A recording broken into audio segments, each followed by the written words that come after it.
¿Cuántos queremos recibir la palabra de Dios? Vamos a orar para que el Señor hable y para que nuestro corazón sea esa buena tierra en la cual la semilla de la palabra dé fruto para su gloria y su honra. Padre, en el nombre de Jesús, en esta hora te damos a ti el honor, la gloria y la honra por la oportunidad que nos das de estar en este lugar, cantándote, expresándote nuestro amor, pero también por la oportunidad que tenemos de recibir la palabra. Gracias por cada persona que se ha preparado y ha dispuesto este tiempo para recibir tu voz.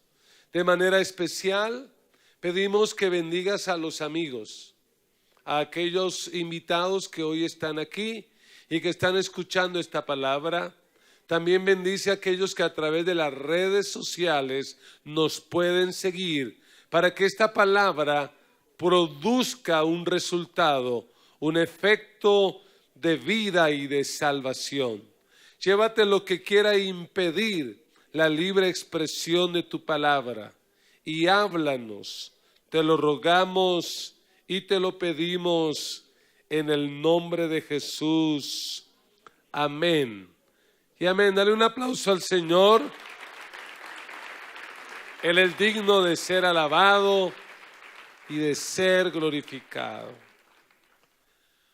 ¿Cuántos de los que están aquí han experimentado alguna vez en la vida una sensación de angustia? ¿Alguna vez has sentido la angustia?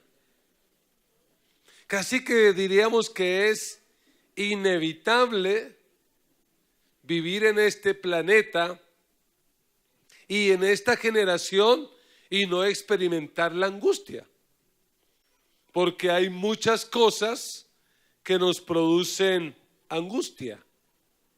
¿Como cuáles? Ejemplo, el cuidado de los niños. Hay madres que los niños los ponen, dicen qué angustia, estos niños son terribles, son más de lo que puedo soportar. La angustia de repente que se siente cuando usted va en el bus y va con el tiempo contado para el trabajo. Y dice, voy a llegar tarde, me van a regañar, me van a echar. Eso se llama angustia. La angustia también puede ser producida por una enfermedad. Cuando uno escucha el nombre de ciertas enfermedades, como las que usted está pensando, ¿qué le produce? ¡Wow! Cáncer en la familia genera angustia. El hecho de pensar en quedarnos sin trabajo, y más si ya pasamos de cierta edad, nos genera angustia. El tener obligaciones por pagar, un recibo, una factura, una deuda, y se está llegando a la fecha y no hay el dinero, nos genera angustia. A veces las relaciones nos generan angustia. Un matrimonio que no funciona bien. Y usted dice, ¿será que mi matrimonio se va a acabar? ¿Será que vamos a terminar en divorcio? Un hijo que de repente no quiere caminar rectamente. Un hijo que está tomando rumbos equivocados y la madre de repente 11, 12 de la noche y ese muchacho no llega. ¿Qué produce al corazón? ¿Qué habrá pasado? ¿Dónde estará? ¿Por qué no llega? La angustia la definen algunos como el estado de intranquilidad o inquietud muy intensa causado por algo desagradable, por una amenaza, por una desgracia o por un peligro.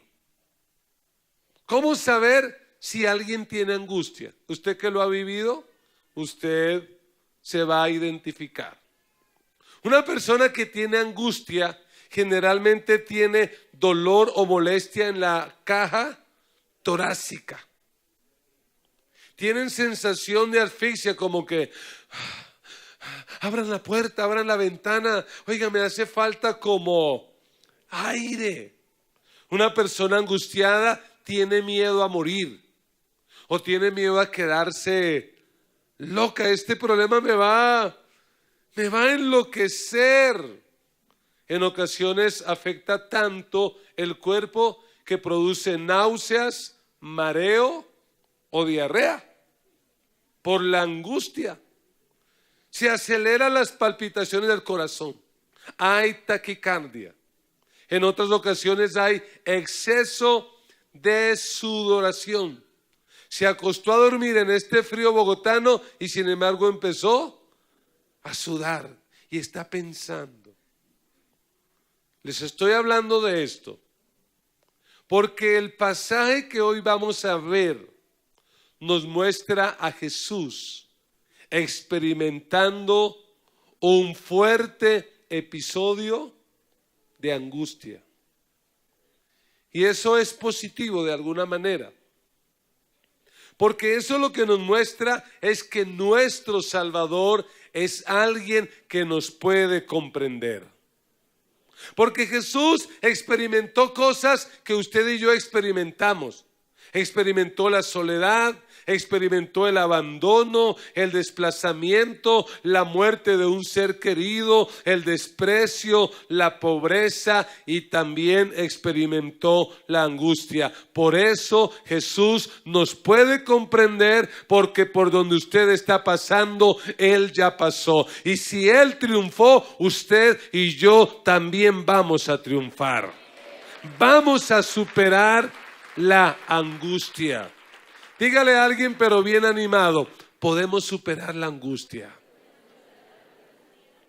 Y si usted ha venido en esta tarde a este lugar y está pasando por un momento de crisis y de angustia, es probable que esté diciendo, este tipo o es brujo o es algo. No, ni lo uno ni lo otro. Es que Dios sabe cuál es su situación y le ha traído aquí para darle una respuesta y sobre todo para cambiarlo y para transformarlo en el poder del Espíritu y en el poder de la palabra.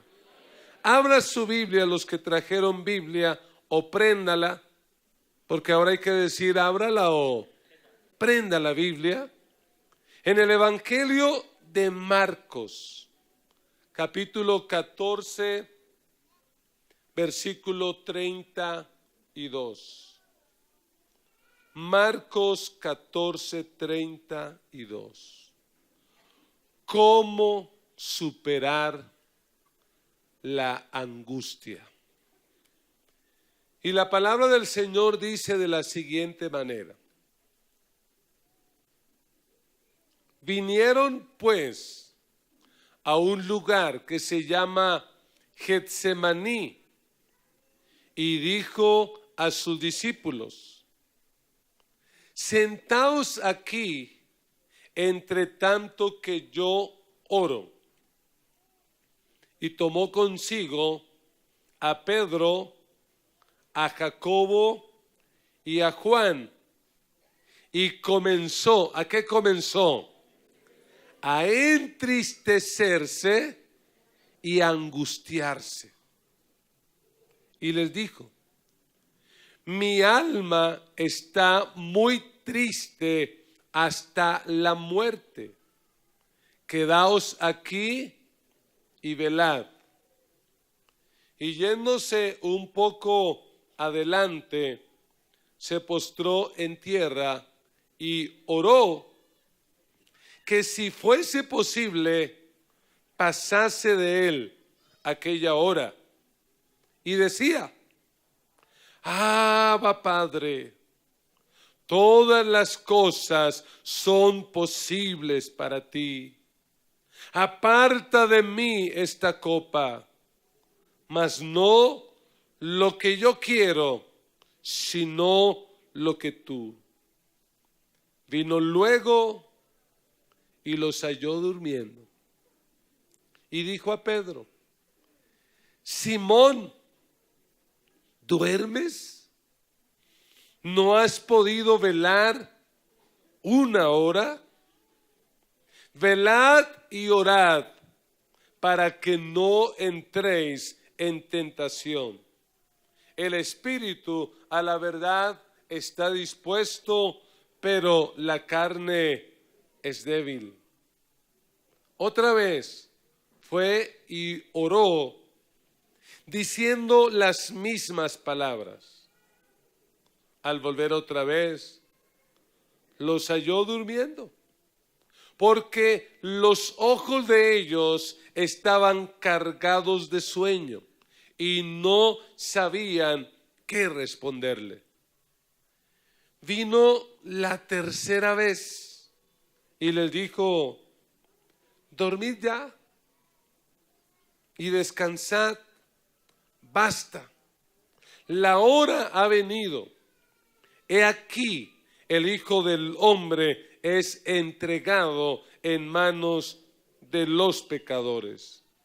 Levantaos, vamos, he aquí, se acerca el que me entrega. Podemos vencer la angustia. ¿Cuántos creen que podemos vencer la angustia? Dígalo bien animado, levante su voz y dígalo: podemos vencer la angustia. Y yo quiero que a través de este texto consideremos por lo menos 3 claves que nos van a ayudar a vencer la angustia. Y en este texto que hemos leído, podemos ver a Jesús en el monte de los olivos. Esto ocurre un día antes de la crucifixión, es decir, un jueves como este sucedió esto. Esto ocurre después de que Jesús ha compartido la cena, la última cena con sus discípulos. Esto ocurre después de que Jesús ha anunciado la traición de Judas y que Judas se ha ido a buscar a los religiosos para hacer acuerdos para entregar a Jesús. Y este texto nos dice que en medio de semejante circunstancia, Jesús se fue a un lugar llamado Getsemaní, el monte de los olivos. ¿Y a qué se fue a ese lugar? A orar. Eso nos da entonces la primera clave. Si tú y yo queremos vencer la angustia, tenemos que aprender a orar. Gloria a Dios por los que lo creen. Si queremos vencer la angustia, tenemos que aprender ¿a qué? A orar. Así que la primera clave es esta: establezca el hábito de la oración. Porque cuando uno lee este mismo pasaje en el Evangelio de Lucas, lo que nos dice Lucas es que el Señor se fue a ese lugar a orar como era su costumbre. No es que Jesús le dio por orar ese día debido a la crisis y debido a la dificultad. Para Jesús, orar era un hábito. Y cuando uno lo lee en los evangelios, Jesús oraba de manera cotidiana. Se levantaba muy de mañana, siendo aún muy oscuro, y buscaba un lugar apartado para orar. Jesús, antes de tomar decisiones, oraba. Jesús, después de una jornada muy crítica, muy difícil, de pronto de oposición, oraba. Jesús, después de una jornada de victoria, donde hubo milagros y maravillas, oraba. A Jesús le vemos orar siempre. Era tal la vida de oración de Jesús que un día sus discípulos le hicieron una petición. ¿Y cuál fue la petición que le hicieron de manera encarecida al Señor? Señor, por favor, enséñanos a orar. Y sabemos que Jesús en muchas cosas era un experto. Si usted hubiera tenido la oportunidad de caminar con Jesús durante su ministerio terrenal, ¿qué le hubiera pedido a Jesús? Yo no sé usted, pero yo probablemente le hubiera dicho: Señor, enséñame a predicar. Sí, Porque Jesús era un excelente predicador. Cuando Jesús predicaba, la gente se admiraba de su doctrina, porque les hablaba como quien tiene autoridad y no como los escribas. Así que yo probablemente le hubiera dicho: Señor, deme la clave, ¿cómo es que lo haces? ¿Cómo es que enseñas? O probablemente le hubiera dicho: Señor, enséñame a sanar los enfermos. Porque es que yo veo que llegan enfermos a ti, ciegos, sordos, y tú los tocas y se sanan. ¿Cómo haces? Enséñame. O probablemente algunos de los que están aquí le hubieran dicho: Señor, enséñame a multiplicar panes y peces. Porque con esa escasez que tenemos y apenas tuvimos para comprar una mojarrita de medio libra, imagínese orar y que se multiplicara. Sería algo tremendo, Señor. Enséñame a multiplicar mojarras y micuros y bocachicos. Hubiera sido una buena petición. O de repente haberle dicho: Señor, enséñame a echar fuera demonios. Es que yo veo que aparece un endemoniado y tú con una sola palabra lo echas. Cuando lo expulsó al endemoniado Gadareno, eso fue tremendo. Pero los discípulos están tan impactados por su vida de oración que ¿qué le dicen? Señor, enséñanos a orar.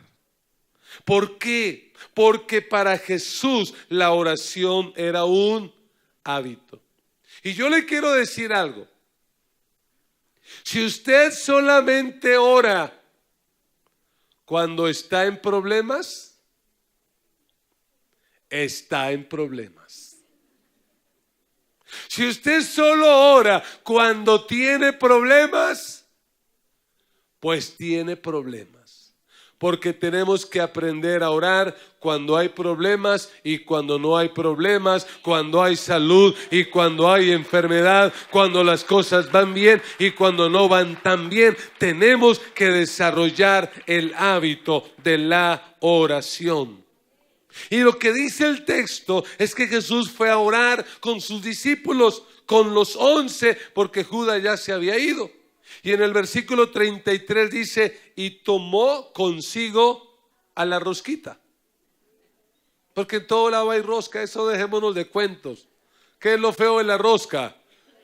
No estar en medio de la rosca. ¿Y cuál debería ser nuestro trabajo? En lugar de estar criticando la rosca, ¿qué deberíamos hacer? Esforzarnos para ser parte de la rosca. ¿Y cuál era la rosca de Jesús? Dice: tomó consigo a Pedro, a Jacobo y a Juan.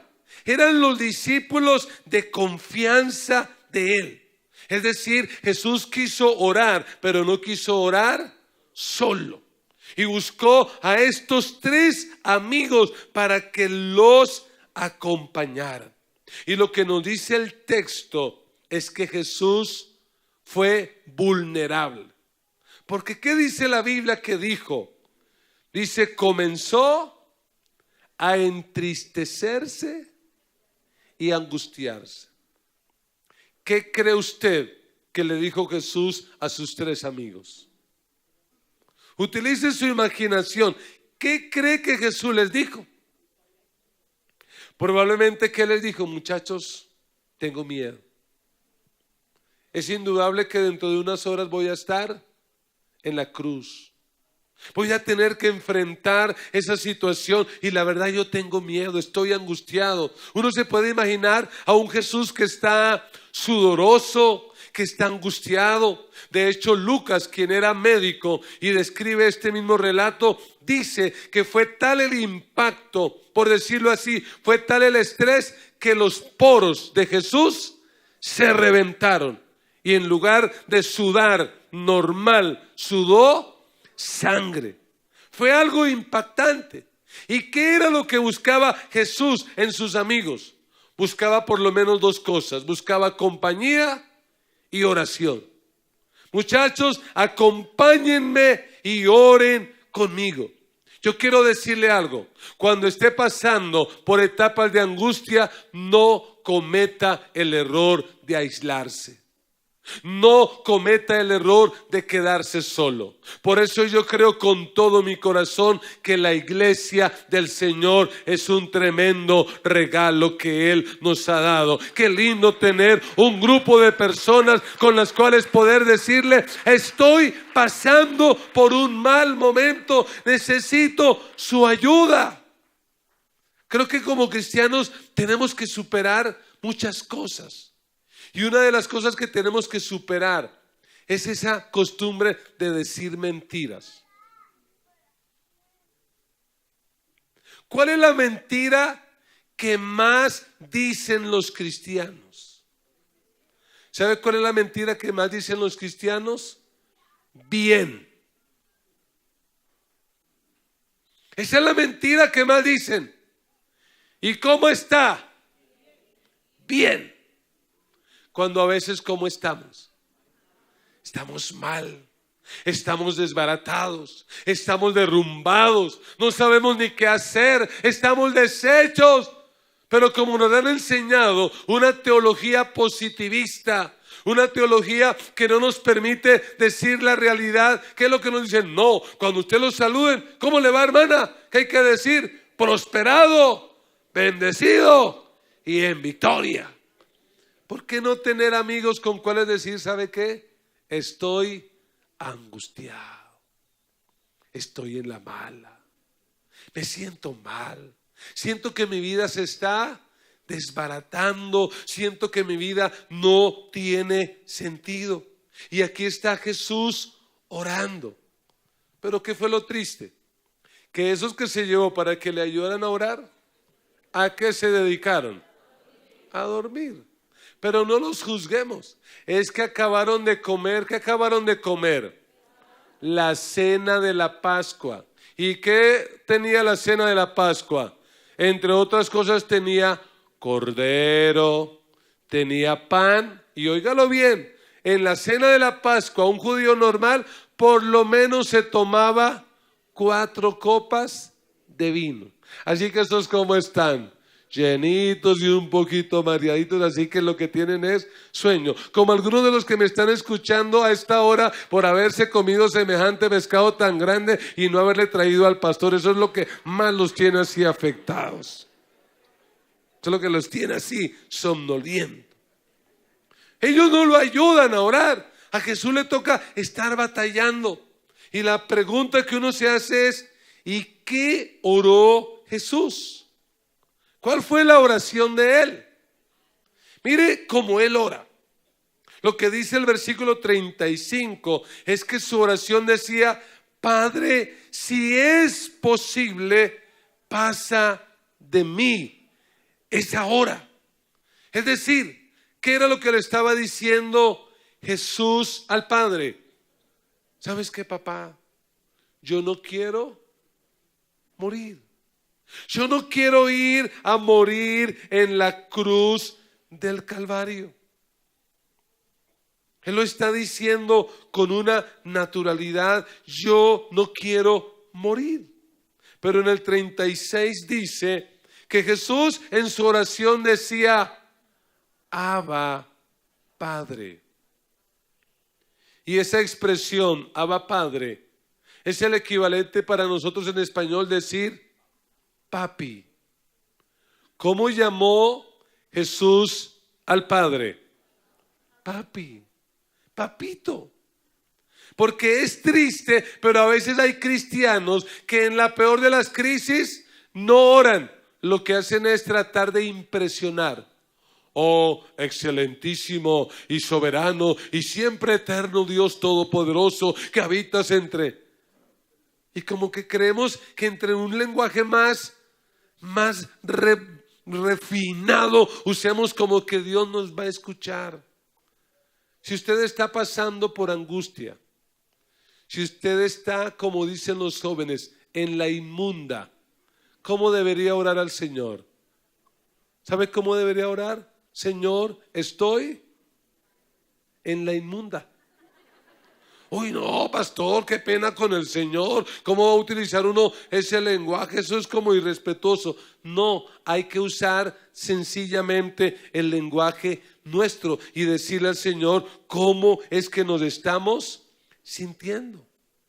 Y lo que Jesús dice es: yo no quiero pasar por ahí. Yo no quiero morir. Yo no quiero tener que enfrentar la cruz, porque Él sabe que en la cruz sus amigos lo van a abandonar, que el mismo Padre le va a dar la espalda, porque Jesús toma una decisión de cargar en su cuerpo nuestros pecados, y cuando Él lo haga, el Padre, que es santo, le va a dar la espalda. Por eso en la cruz Jesús tuvo que gritar y decir: Dios mío, ¿por qué me has desamparado? Pero el punto aquí es que Jesús, en medio de la angustia, oró. ¿Quiere usted realmente superar la angustia? Ore. ¿Quiere realmente encontrar la salida a esa dificultad que está viviendo? Ore. La solución no está en deprimirse, en amargarse, en encerrarse. La solución está en clamar a aquel que tiene la respuesta, que tiene la solución, que está por encima de todo y de todos, y que sabe realmente lo que nosotros necesitamos. Así que ojo, a mayor angustia, mayor oración. Haga de la oración un hábito. Porque si solo oras cuando estás en problemas, estás en problemas. La segunda clave que este texto nos presenta y que nos va a ayudar realmente a superar la angustia es entender el propósito de Dios. Si queremos superar esas circunstancias que a veces la vida nos plantea, tenemos que aprender a orar para que el Señor nos muestre y nos haga saber cuál es su propósito. Y si hay algo que hay en este relato, es profundo dolor y sufrimiento.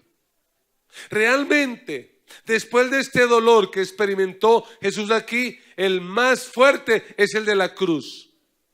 Pero esto que Él sintió aquí fue algo terrible.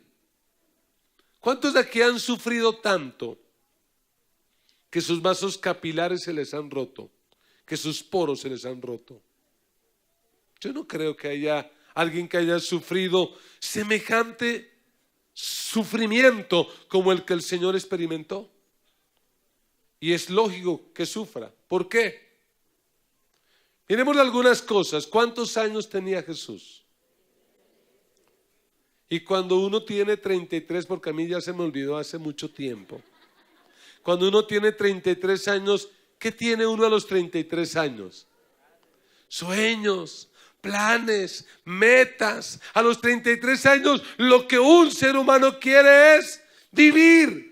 Está pensando en vivir, no está pensando en morir. Los planes que tenía. Sin lugar a dudas, Jesús está sufriendo porque Él sabía lo que era la crucifixión, ¿sí o no? Sí.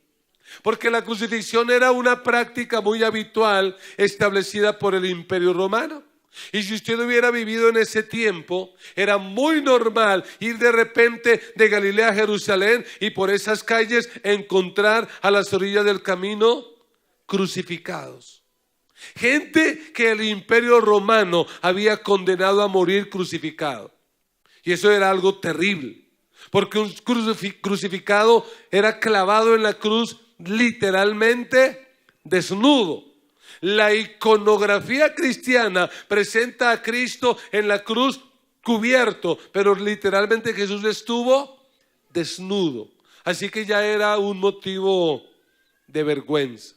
A eso súmele el dolor de ir muriendo desangrado lentamente por las heridas de las manos y de los pies. A eso súmele la sensación de asfixia, porque un crucificado realmente moría o por desangramiento o por un paro cardiorrespiratorio. Era tanta la angustia que realmente moría de esa manera. Jesús por eso tiene dolor. Además, Él sabe que los discípulos todos lo van a abandonar, que Judas lo va a traicionar y que aún Pedro lo va a negar. ¡Qué sufrimiento tan terrible! Y ante eso surge la pregunta: ¿era este sufrimiento parte del propósito de Dios? ¿Qué piensa usted? ¿El sufrimiento es parte del propósito de Dios? ¿Sí o no?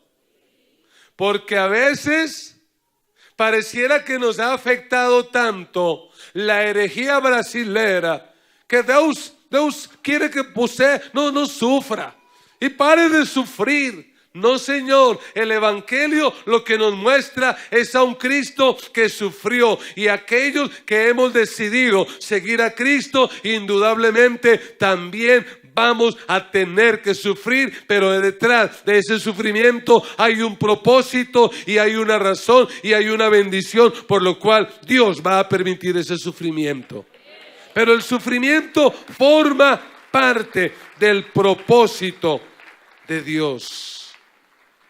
Vamos a tener que sufrir. Por eso Jesús no quería. Pero entendamos, aunque seamos cristianos, aunque amemos a Dios y vivamos para Dios, Dios va a permitir dentro de nuestro peregrinar por esta tierra el sufrimiento.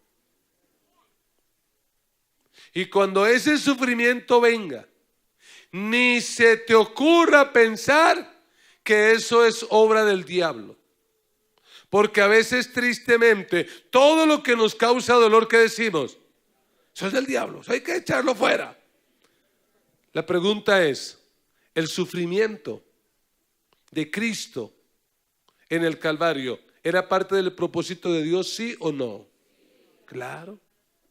Por eso muchos de los que estaban allí en torno de la cruz, ¿qué le decían? Bájate, si eres el Mesías, bájate. ¿Y por qué Él no bajó? Porque Él sabía que el sufrimiento era la forma por la cual Él iba a lograr que muchos seres humanos como los que hoy estamos aquí pudiéramos tener vida y vida en abundancia, que pudiéramos ser hijos del Dios Altísimo. Era parte del sufrimiento.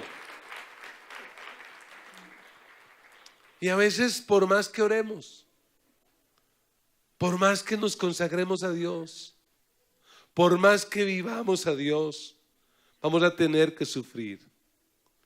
Y esta es la triste realidad. Habrán enfermos nuestros que por más que oremos, un día se van a morir. ¿Y eso qué nos produce? Porque ¿qué quisiera uno? Pues que se sanaran, que no murieran. Pero a veces Dios no permite que nuestros sueños se hagan realidad y uno dice, ¿y por qué? A veces por más que estemos caminando con Dios, Dios nunca arregla nuestro matrimonio. Qué desánimo, ¿cierto? Escuchar este mensaje. A eso fue que vine esta tarde aquí. A veces por más que nos acerquemos y caminemos con Dios, nuestra economía nunca se arregla. Nuestra enfermedad no se va. Pero tenemos que entender que ese es el propósito de Dios. Y eso nos tiene que ayudar a entender entonces cuál es la razón de la oración. ¿Para qué oramos? ¿Para que el propósito nuestro se cumpla? ¿Para qué oramos?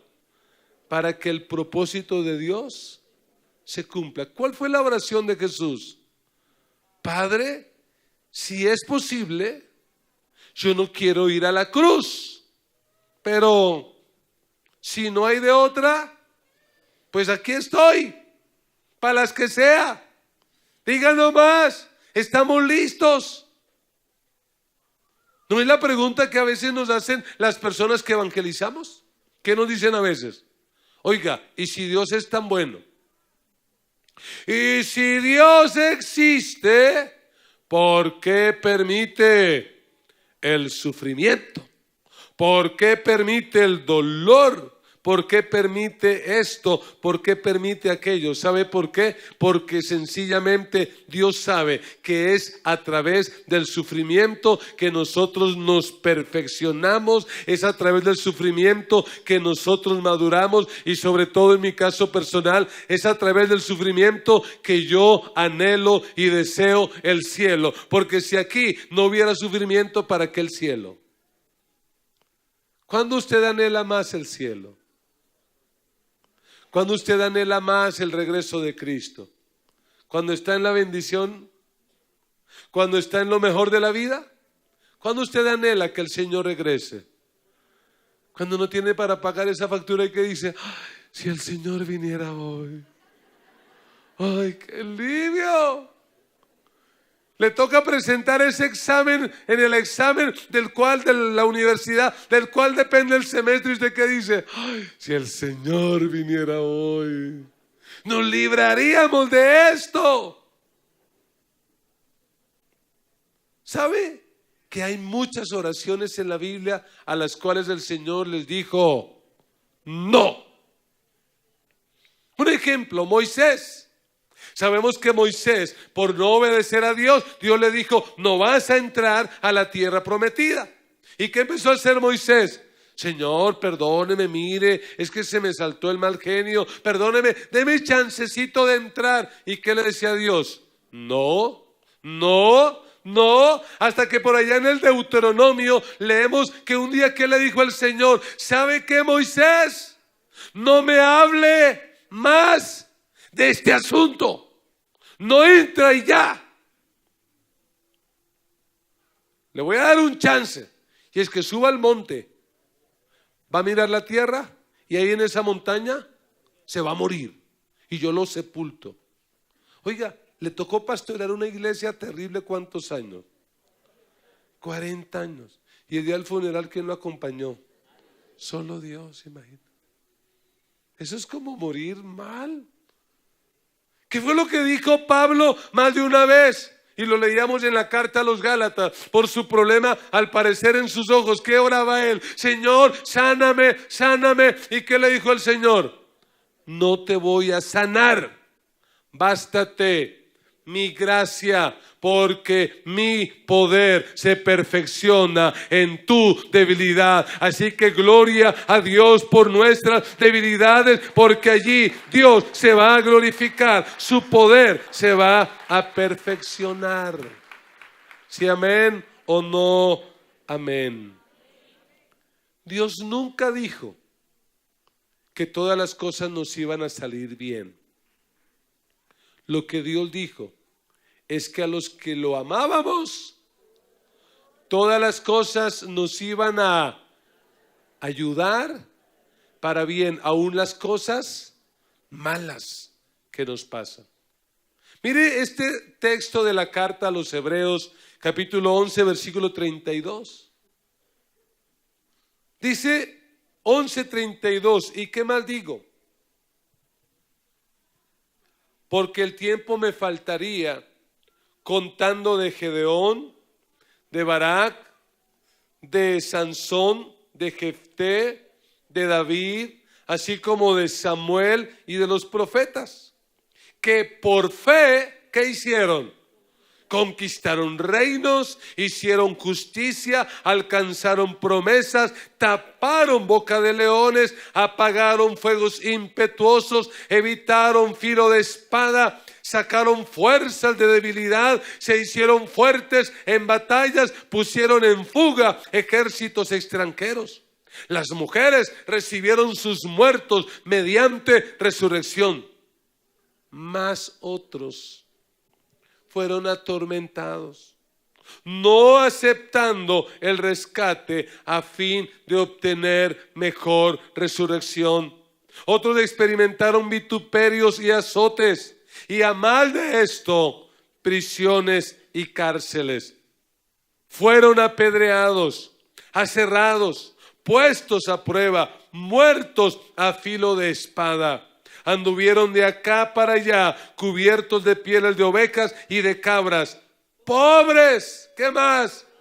Angustiados, maltratados, de los cuales el mundo no era digno, errando por los desiertos, por los montes, por las cuevas y por las cavernas de la tierra. Y todos estos, aunque alcanzaron buen testimonio mediante la fe, no recibieron lo prometido. ¿Se da cuenta? Por la fe, algunos que hicieron, escaparon del filo de espada. Pero otros, por la misma fe, ¿qué pasó? Murieron a filo de espada. ¿Por qué le digo esto? Porque es que a veces pensamos que todo lo que tenga que ver con sufrimiento no proviene de Dios. Y es malo, y es del diablo. Pero no, así como necesitamos fe para huir del filo de espada, algún día necesitaremos fe para morir a filo de espada. El punto aquí es entender que detrás de todo eso Dios tiene un propósito. Y yo quiero decirle a alguien en esta tarde, con ese problema y con esa dificultad que estás viviendo, Dios tiene un propósito.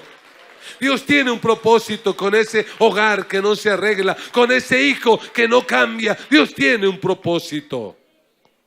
Pero hay una tercera clave. Y es que si queremos vencer la angustia, no solo necesitamos establecer el hábito de la oración, no solo necesitamos entender el propósito de Dios, sino que necesitamos enfrentar la vida con valor. ¿Qué pasó con Jesús? ¿Se quedó para siempre en el huerto del Getsemaní? ¿Murió en el Getsemaní de depresión y de tristeza? Padre, si es posible, pasa de mí esta copa. ¿Murió haciendo esa oración? ¿Se murió despertando a sus discípulos? Hola, despierten, mire. Entre más uno lo necesita, ustedes no están. Venga, colabore, Pedrito, ayúdeme a orar. ¿Se murió ahí? ¿Y usted se va a morir ahí? No, él no murió ahí. Él no murió ahí. ¿Qué dice la Biblia? Versículo 41.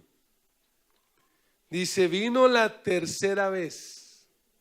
O sea que 3 veces oró Jesús al Padre, quita de mí esto, pero si no, ni modo. Vino la tercera vez y les dijo, ¿qué les dijo? ¿Sabe qué? Duerman, ya, tranquilos. La hora ha venido.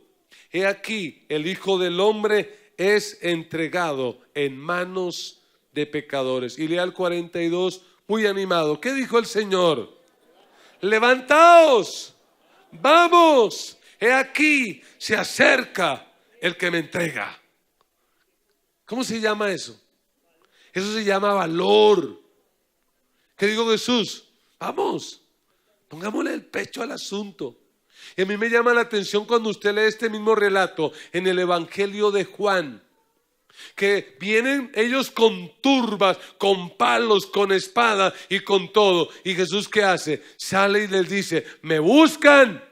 Y fue tan impactante eso que la Biblia dice que retrocedieron y se cayeron. ¿Se imagina el valor, la determinación de Jesús? Jesús no fue amedrantado, ay Pedrito, escóndame, no, que no me agarren. Lo que Jesús dijo es, ¿me buscan? Aquí estoy. Porque es que a Jesús no lo mataron, Jesús dio la vida. La muerte de Jesús no fue por la debilidad de Jesús, fue por la fuerza de Jesús. Jesús no fue una víctima, Jesús entregó su vida de manera voluntaria y lo hizo con valor. Y ese valor estaba impulsado por el amor que tenía por nosotros. Lo hizo con valor. Y Jesús les dice a ellos: ustedes vienen a buscarme con espadas, con palos. Y los confronta y les dice: ¿cuántas veces ustedes me vieron ahí predicar? Es como si Jesús dijera: mire, yo no tengo armas. Si ustedes me querían hacer algo, podían haberlo hecho. ¿Cómo es que se les ocurre venir aquí con armas? Versículo 48, respondiendo Jesús les dijo: como contra un ladrón habéis salido con espadas y con palos para prenderme. Cada día estaba con vosotros enseñando en el templo y no me prendiste. Lo que está diciendo ustedes son unos cobardes, gavilleros. Claro, tienen que venir en masa y no me prendisteis, pero eso es así, para que se cumpla la escritura. Y mira el versículo 50. Esto es o para risas o para llanto. Entonces todos los discípulos, dejándole, ¿qué hicieron? Huyeron. ¿Cómo quedó Jesús ahí? Solo. ¿Y qué hicieron los discípulos? Huyeron. ¿Sabe lo que dicen los expertos? Los expertos del fútbol dicen que la mejor defensa de un equipo es el ataque. Es decir, los delanteros tienen que ser los primeros defensas. La mejor forma de ganarle la guerra a la angustia, ¿cuál es? Enfrentarla. Y no lo que hicieron los discípulos. ¿Qué hicieron? Huyeron. Y muchos ante la angustia, ¿qué hacen? Huyen, se esconden, se deprimen. Mire, si su hogar está en crisis, deje de estar culpando a su marido. Es que la culpa es de ese muérgano de mi marido, es que una remuesco que no sirve para nada. Deje de estar culpando a la mujer.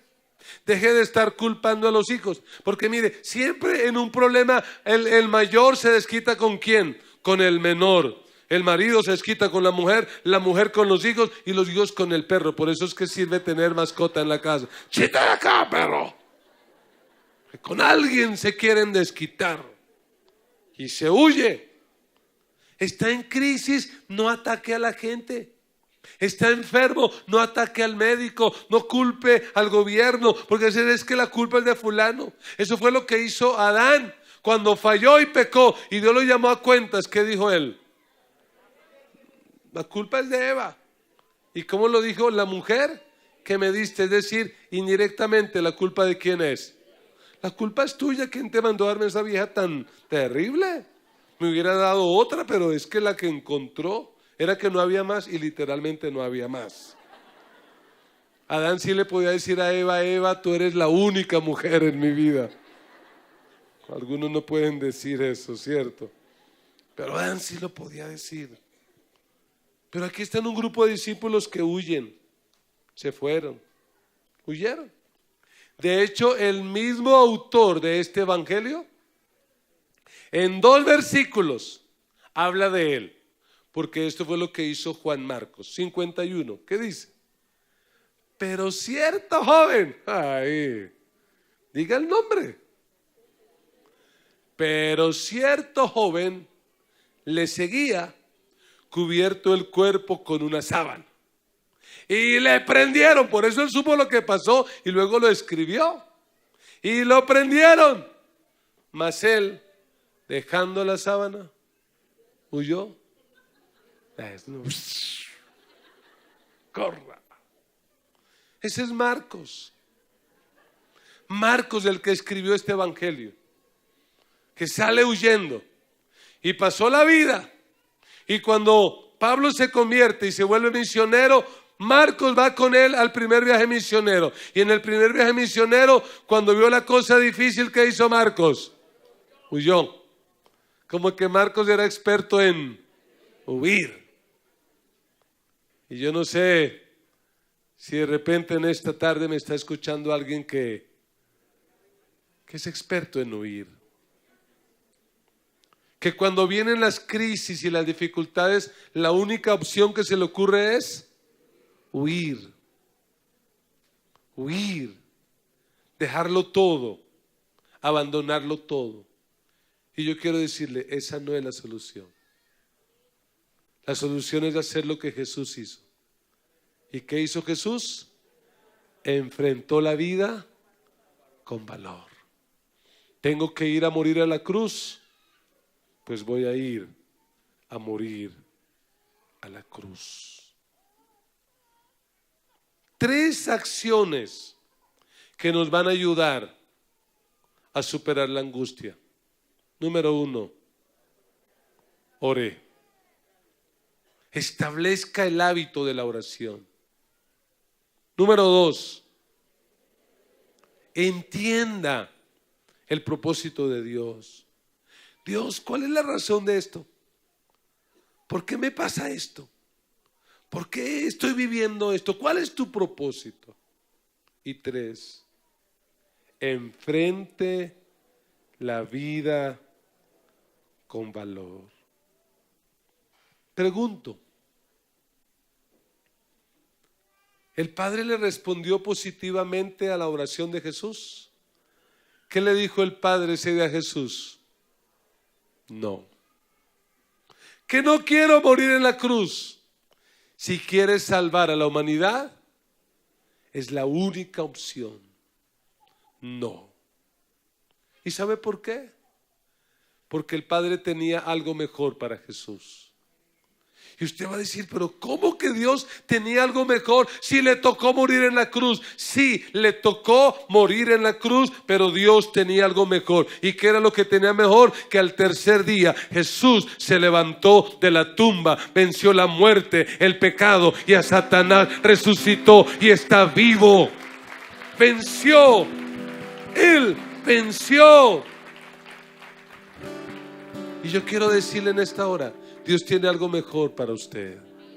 Dios tiene algo mejor para usted. Detrás de eso que le produce tanta angustia, Dios tiene una bendición. Detrás de eso que le roba el sueño, que le roba el gozo, Dios tiene algo mejor para ti. Jesús enfrentó la angustia en el Getsemaní. ¿Sabe para qué? Para librarnos de la angustia eterna. Porque le quiero decir algo con todo el cuidado. Cuando tú experimentas la angustia, ¿sabes qué estás experimentando? El infierno. ¿Qué será el infierno? Una angustia eterna. Y Jesús experimentó la angustia para liberarnos a ti y a mí de esa angustia eterna. Cierre sus ojos. Reflexione en esta palabra. ¿Qué te produce angustia? ¿Qué te está robando la paz?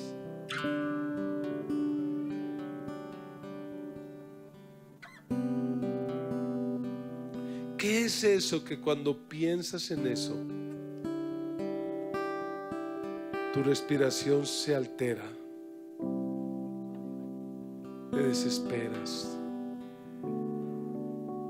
¿Qué te roba el gozo? ¿Qué te roba la alegría? ¿Qué es eso que no te deja estar tranquilo? Y quisiera hablar con los amigos que en esta tarde nos visitan, que nos están siguiendo a través de nuestras redes sociales. Quisiera hablar con ustedes, decirles que no es casualidad que estén escuchando esta palabra. Dios te ama. Dios sabe por lo que has estado atravesando, viviendo. Y Dios preparó de alguna manera este tiempo para que escucharas esta palabra, porque quieres salvarte, no de la angustia temporal, quieres salvarte de la angustia eterna. Pero para eso tienes que abrir tu corazón y entregar tu vida a Jesús. Si hay algún amigo aquí que en esta tarde quiere tomar esa decisión de seguir a Jesús por el resto de la vida, yo no le estoy ofreciendo que cambie de religión.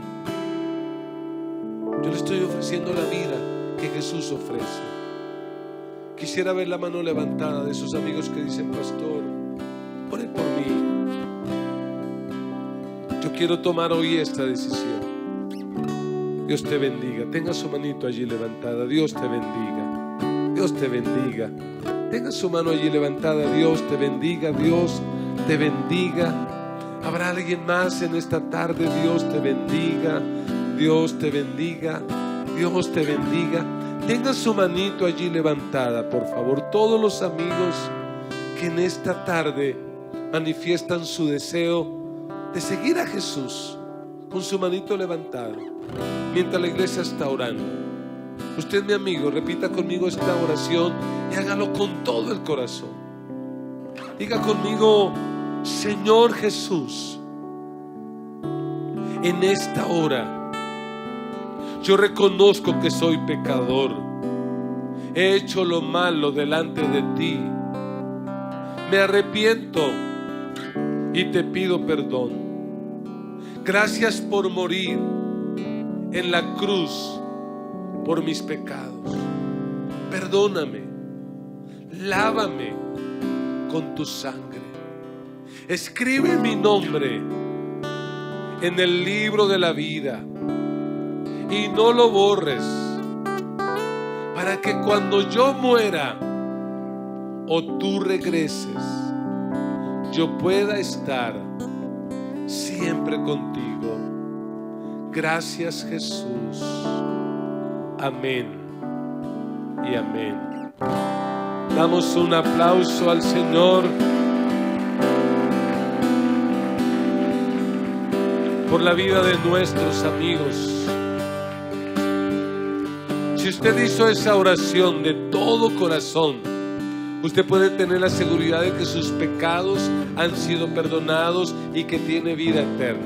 Quiero pedir el favor a los amigos que se coloquen en pie. Donde quiera que haya un amigo que por ahí nos visita, colóquese de pie para que los hermanos encargados de esta parte puedan llevarle a un lugar que hemos preparado, donde vamos a compartir una literatura, a darles un café colombiano y a orar por usted. La iglesia toda se coloca en pie. Adoramos al Señor, le damos el honor y la gloria. Levante sus manos al cielo y haga una oración de verdad, así como Jesús oró. Oh Padre, mira la situación que estamos viviendo. Dígale al Señor: mira mi situación, yo delante de ti no puedo ocultar nada, no puedo aparentar nada, Señor. Tú sabes cuál es mi realidad, Señor, y en esta tarde yo vengo delante de ti tal como soy, consciente de mi necesidad. Señor, te necesito. Señor, yo te pido en esta hora que obres en el corazón de tus hijos. Mira, Señor, aquellos que hoy, precisamente hoy, están pasando por una etapa de angustia, de crisis, de dolor, de confusión. Señor, yo te pido que vengas en su ayuda a fortalecerles. Señor, fortalece a aquel que está cansado, aquel que no ve respuesta, aquel que no ve salida, aquel que no ve solución. Señor, yo te pido que obres ahí en esa situación de salud. Señor, tú llevaste nuestras enfermedades a la cruz y por tu llaga hemos sido curados. Señor, la ciencia médica es limitada, llega hasta un punto, pero tú siempre tienes la última palabra. Señor, yo te pido que obres en aquel que hoy está angustiado por esa enfermedad. Señor, sánalo. Sana a su familiar, sana esa persona que quedó en la casa afectada por la enfermedad. Señor, yo oro y clamo por aquel que está pasando por esa dificultad financiera, esas deudas que lo agobian, esas deudas que lo angustian, el no ver salida a esa crisis económica. Señor, extiende tu mano de poder y obra milagros en tus hijos. Señor, sé propicio a tu pueblo, a tus hijos en esta hora. Yo te lo ruego, Señor. Por un minuto acérquese a la persona que está a su lado. Coloque la mano sobre esa persona. Ore por ella. Oremos unos por otros. Jesús se fue al Getsemaní, pero no se fue solo. Buscó a alguien que orara por él. Finalmente no fue mucho el apoyo, pero la idea es esa, que no estemos solos. Señor, escucha nuestra oración. Señor, escucha nuestro clamor. Respóndenos. Yo te pido en esta hora que obres milagros en las personas, que obres milagros en la vida de tus hijos. Señor, rompe las cadenas que atan, que esclavizan. Trae libertad. Señor, trae salud, trae provisión. Obra milagros en tus hijos, Señor, y dale la fuerza a aquellos que tienen que enfrentar situaciones críticas. Dale la fuerza para soportar, para resistir. Ayúdales a no huir. Ayúdales, Señor, a enfrentar la realidad de su economía, la realidad de su salud, la realidad de su hogar, de sus hijos, de su matrimonio. Ayúdales, Señor. Ayúdales, Padre. Pero como quiera que sea, llévate todo sentimiento de angustia y trae paz. Señor, trae esa paz que sobrepasa todo entendimiento. Trae esa paz que la vida no da, que el mundo no da. Trae esa paz que guarda las mentes y los corazones. Señor, una unción de paz repose sobre tu pueblo y sobre tu iglesia. Todo pesimismo se vaya, todo negativismo se vaya, y tu paz y tu presencia acompañe a tu pueblo. La gracia de nuestro Señor Jesucristo, el amor de Dios nuestro Padre y la comunión del Espíritu Santo sea sobre cada uno de ustedes. Y todos con alegría decimos amén y amén. Porque Él vive, triunfaremos mañana. Dios les bendiga, les guarde. Salude a su hermano. Sonría, vaya con la paz de Dios. Los que nos siguen por este canal, recuerden nuestras redes sociales, conéctense con nosotros, por favor comuníquese, estamos para servirle. El momento de estar allí, la imagen de nuestras redes sociales, para que por favor se contacte, estamos para ayudarles.